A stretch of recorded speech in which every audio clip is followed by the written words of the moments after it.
Wyoming is very patriotic. A lot of veterans live here. My father, my brothers, cousins have all been in the military. It runs in the blood. I served a tour in Germany for our Africa mission, tour in Iraq, a tour in Qatar. We went into Afghanistan in '01 and then into Iraq in '03. We went to Desert Storm. There are a surprising number of veterans in Wyoming. In fact, almost 10% of our population in Wyoming is veterans. Wyoming is a veteran-friendly state, I believe, because our values closely align with those of the military. The theater commander here is General MacArthur. When we talk about the service and sacrifice of Americans who serve the country in a military capacity, a big part of that sacrifice is they're living with PTSD the rest of their life. Nobody comes home the same they left.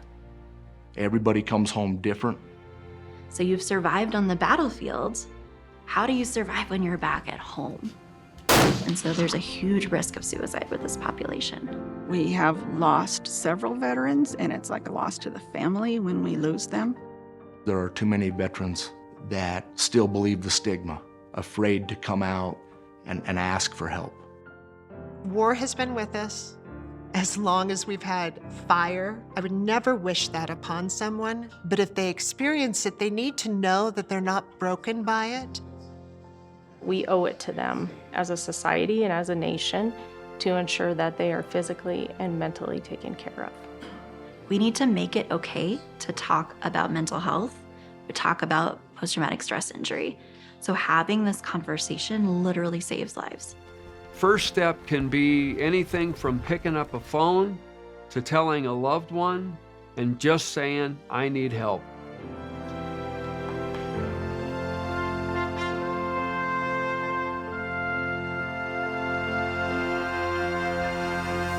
Funding for this program is provided by the Hughes Charitable Foundation. Energized by love and faith and inspired by the vibrant community around us, Hughes Charitable Foundation supports organizations that are directly helping those across the state of Wyoming who need it most. A private donation from Jack and Carol Nunn. The John P. Elbogen Foundation, empowering the people of Wyoming to lead healthy lives in thriving communities.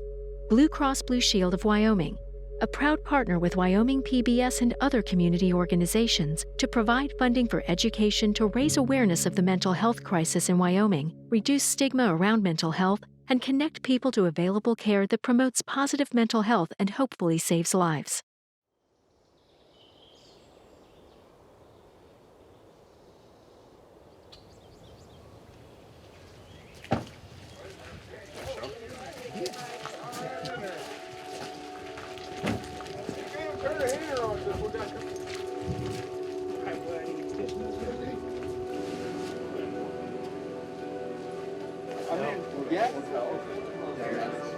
One hot. And four. Lead a wee bit to the right. A little bit. I work with Hunting with Heroes Wyoming because I do a lot of different things. I call myself the chief helper. Hunting with Heroes started in early 2013. We take disabled veterans hunting in Wyoming. We've hosted approximately 2,500 hunts. If you push this button, it'll give you like yardage. When we decided to do this, Colton Sasser, the other founder, and I, we both grew up in Wyoming, and one of the things that we did growing up was hunting. So Colton and I decided, let's bring some disabled veterans big game hunting. So see the white targets too? Yeah. That's at 100. The one at the bottom? Yeah, bottom. So the first thing we do is we come out to the firing range. They get familiar with the guns they're using, and then we make sure that they can pattern the gun properly. All right, so that's your target. In a state like Wyoming, hunting and going out and being outdoors is a part of life. You know, these are what individuals do for hobbies or for fun or for survival, honestly, because a lot of families in Wyoming depend on things like hunting for their food. We have guys here from Vietnam. We've got guys here from the Afghanistan and Iraq. We might have a couple guys here from Desert Storm. So we'll have 12 hunters going out for antelope bucks. When we started, we thought it was all about the hunt, and it didn't take us very long to realize that we were onto something that was helping them emotionally to heal.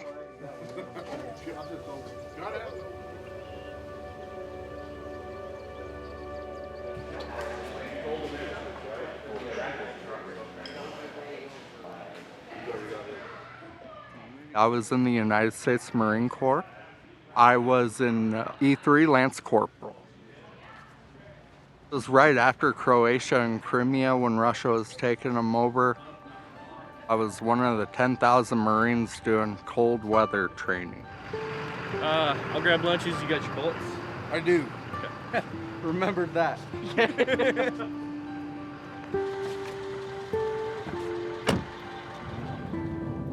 Now we're gonna go a couple miles over here to our right. A couple groups antelope we glassed up a couple days ago and been hanging out over there. So go take a look, see what we can find. After I got out of the Marine Corps, I felt like my life got taken out from underneath of me. In our neck of the woods, it's in the cowboy code of just cowboy up. I tried 100% cowboying up, and then that's what led to my suicide attempt.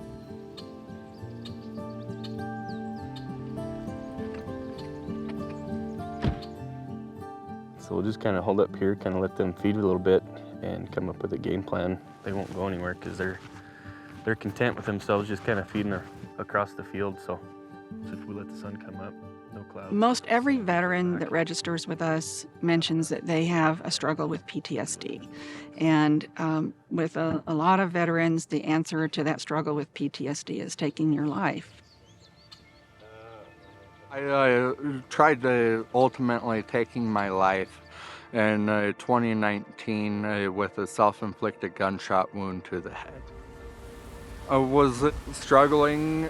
I'm having thoughts that aren't right, that I've never had before. That day, a thunderstorm started happening. Sounded like there was a gunshot. I grabbed my pistol, went outside, looking. No one was out there. I'd hear voices telling me reasons to commit suicide. That it was everything negative, nothing positive. Even though I knew it wasn't true, it was just playing it. And then just pulled the trigger out of impulse. The bullet ended up going through my nose, and I missed my brain by about 2.5 to 3 inches. My jaw was separated in 6 different places. I was told I had about a 25% chance to talk again. If this was the 1800s, early 1900s, I wouldn't be here. A lot of soldiers come home, but the war follows them. We have a lot of veterans who face problems that aren't necessarily left on the battlefield.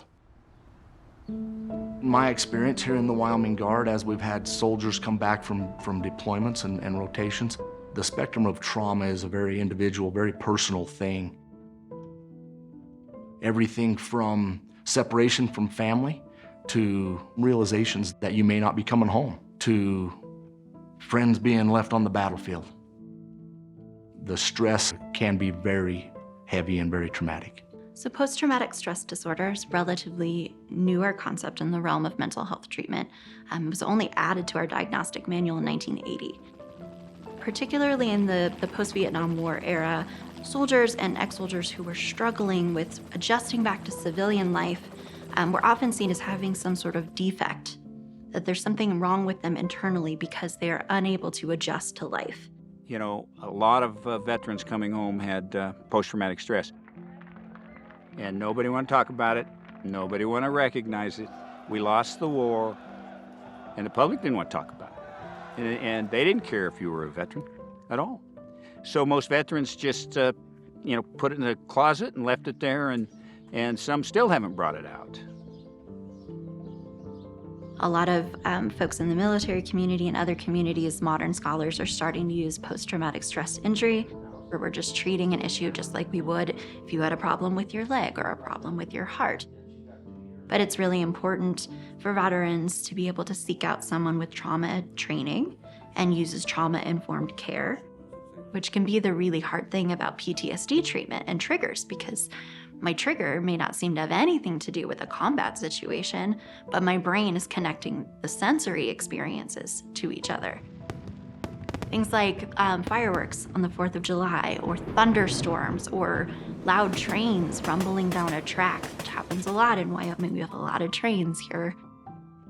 I have triggers in life. You know, it took time for them to manifest.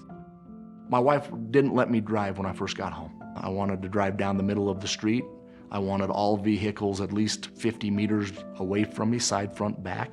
I learned again that not every car on the street is intentionally trying to kill me. And one day I'm sitting at my desk. It's about 10:30, 11 o'clock in the morning, and I hadn't logged in yet. I'd been staring at my screen. And a good friend of mine, a previous commander, she come wandering past me. And she looked at me and said, "Hey, Nate, how you doing today?" And I said, "Yeah, you know, what we all say, I'm fine." And she went like this. She said, "Chief, get your hat." And she walked me across the street to our mental health professionals. And she introduced me to Trish Bannon. And that was my introduction to mental health. You know, if trauma is not addressed and caught, it's like a boiling pot of water, and it'll eventually boil over. Buck's running off.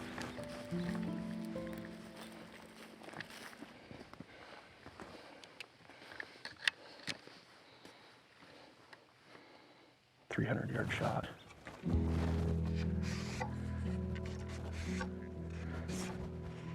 You going?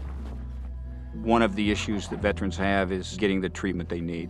And most of these folks need some guidance and mental help.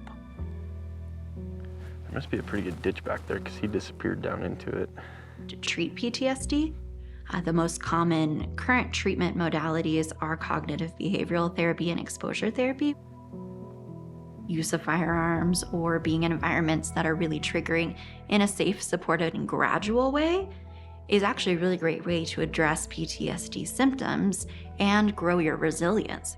We know where they are and where they're headed. Go check out the other one now. Yep. We're healing that post-traumatic stress injury. It's like physical therapy for your brain, where we're working back up to the ability to do those things safely in supportive environments, which that person likely knew how to do prior to military service. And it sort of got changed. Their relationship to things like firearms changed as part of their military service. We found out in our program early on that it's been very therapeutic, and not in a clinical situation. What we do with this program helps those folks with a lot of issues, but post-traumatic stress is a big one. As the sister of a veteran, as the granddaughter of a veteran, I want people to know that there's help available. I think it's critical that we continue to dispel the idea that we just pick ourselves up by our bootstraps and we just get through it and manage it on our own. It is not uncommon to hear our veterans talking about that loneliness, feeling of the loss of camaraderie that they had when they were serving in the military, isolation. In Wyoming, that is one of the challenges we have. People live out on ranches. They want to be out where they're kind of keeping to themselves, and it can be good and it can also be bad. The military does a really good job of creating that fellowship and purpose and meaning. And then when you transition out of the military, so then it's like falling off a cliff, and now they have to find, where is that meaning, where is that purpose, where is that fellowship? One aspect of living out Catholic identity and Catholic faith and values is to support life at all stages. I see the work of the church as providing safe environments. Veterans lay down their lives for us in a way that should be very familiar as Christians. And a lot of times they come back with wounds that we can't see. So Veterans Talking to Veterans was born to help heal and restore a sense of community that they had in the military. The Cheyenne chapter meets at the Holy Trinity Church. They are a partner who have opened up the church to give them a safe space where they can meet. How are you doing? Good. Hi, Mark. Good to meet you.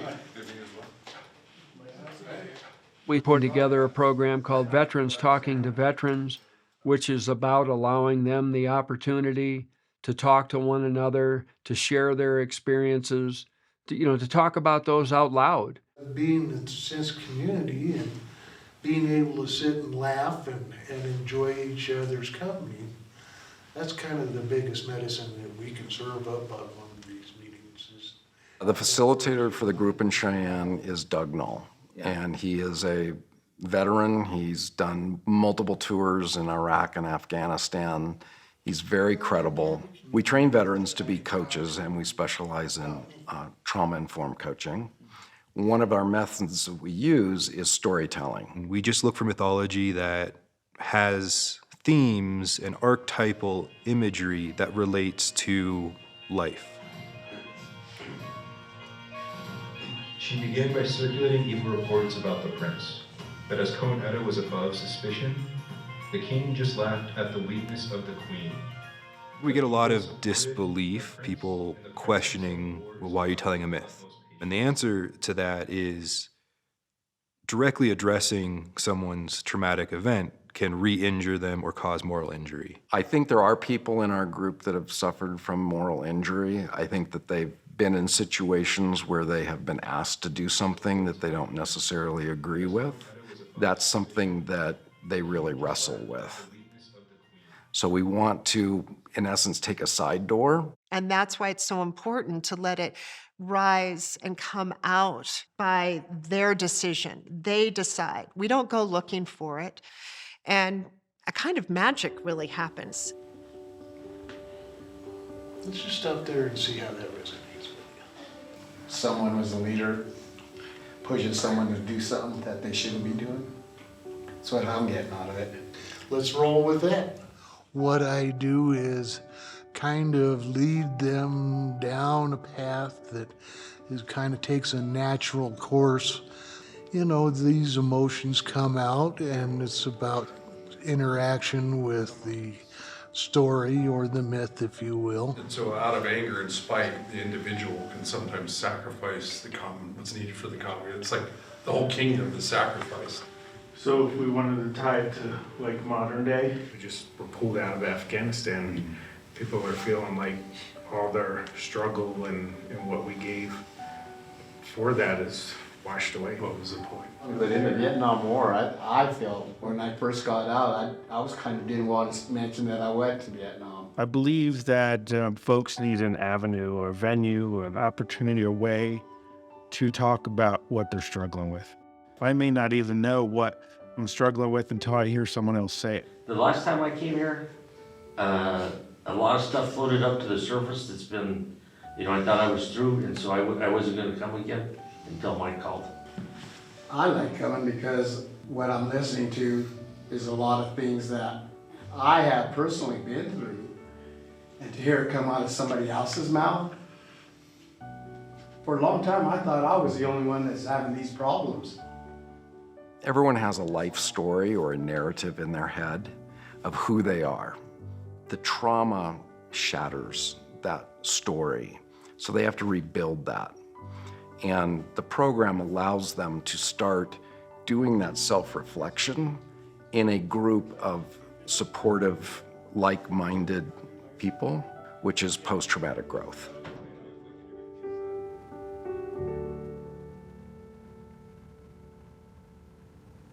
Oh no, they're still there. It looks like there's more of them now. Just looks like it's all does. There's a small buck on the group on the left. Not worth chasing. Antelope, they're just like people, where they have their guard up, so they get startled real easy. We have spent probably about 5-6 hours. I tried getting closer. You try going in, getting a range, just looking, seeing if it's a keeper or not, they're gone.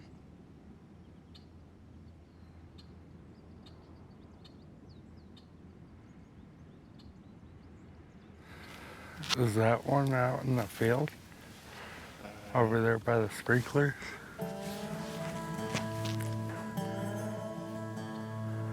It's a buck. But that'd be like a 200-yard poke because the main road that we came in on, it's right there at the end of that sprinkler. Yeah, I'm down. I'm getting a closer look. The opportunity that hunting with Hero provides, it's life-changing because my dad died when I was 8, so I didn't get the opportunity to hunt, to fish, work on cars. It's kind of like people are taking you on as like a father figure, teaching you the stuff that my dad didn't get the chance to teach me.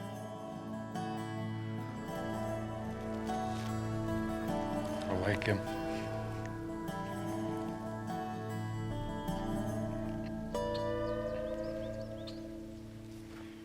Can you hit him? About how far out? About 4:30. Or we go walking. Okay, you ready to go?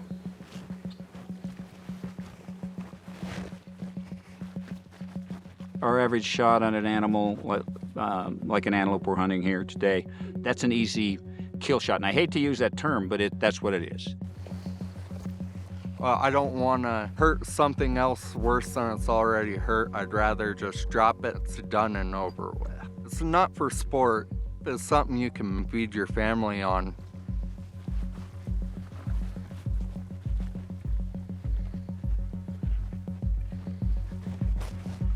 This way. If you miss the kill shot on an animal, their adrenaline, just like us, will kick in, and it'll damage the meat to where it's not good. Just hold a little bit high as soon as he stops moving. Don't shoot.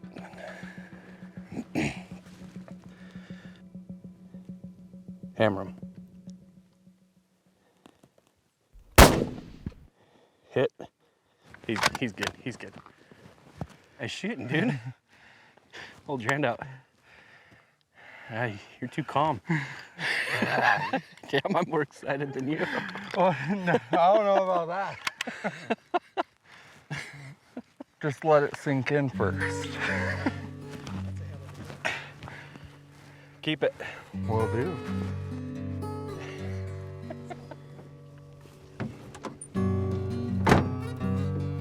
When you're in the military, you pick up a gun, so you ended up having that relationship with your gun.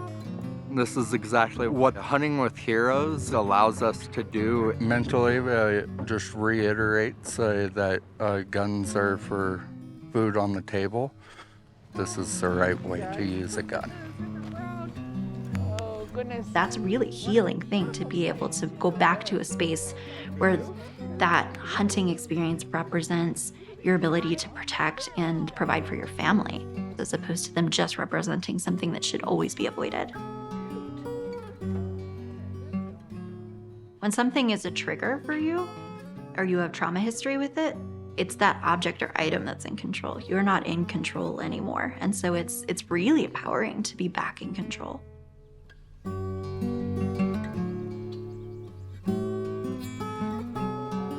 Combat veterans really never get over PTSD. They just learn how to manage it.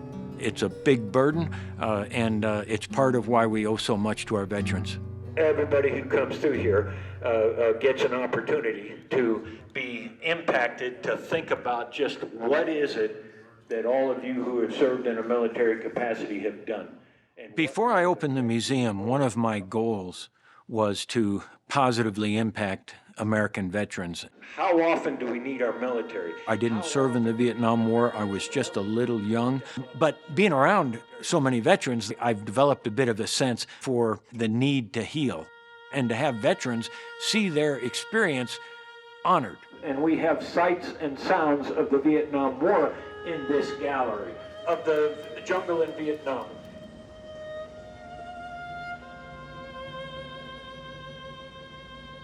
Never knew what the hell you're gonna run into, you know? I was recently just at the National Museum for Military Vehicles, and I saw a quote on the wall by George Washington. A country is judged by how they treat their veterans. And Wyoming treats their veterans well, but like a lot of things, it's finding the right path that's key. We're not striving for the cure. It's impossible to cure PTSD. It's just a fact of life. But you need to take responsibility for caring for yourself to work with this issue. You can make it, you can recover, but it still seems like people are hesitant to come forward. There are a ton of resources available to veterans. We have soldier and family readiness counselors to talk to folks. We have the VA, we have the Vet Center, we have chaplains, there's churches. I think where we struggle is the veteran or the person in need taking the first step. Been managing this now for a decade or so. I have a phenomenal wife.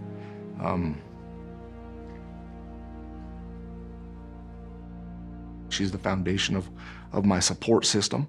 I have a phenomenal congregation, and I lean on my congregation a lot. It took doctors telling me how close I was to death. I realized I'm here because I have another purpose. Now I've just been trying to help veterans struggling, so in that way I can possibly save a life. I'm on the governor's task force for mental health bills, and I feel like that's what my purpose in Second Chance was. The veterans that came to the Riverton Hunt this year, thank each and every one of you from the bottom of my heart. Mental health is a compassionate issue. We all suffer by letting anybody linger in mental illness. What's right for one veteran is not necessarily right for the next veteran. And there isn't one cure-all out there. The most important question we can ever ask a service member is, how are you? And then stop and listen. It's a battle to find the right folks, but you got to keep trying. We'll just continue on. And then hopefully, at some point in our lives, we won't have disabled veterans at all. That's my goal.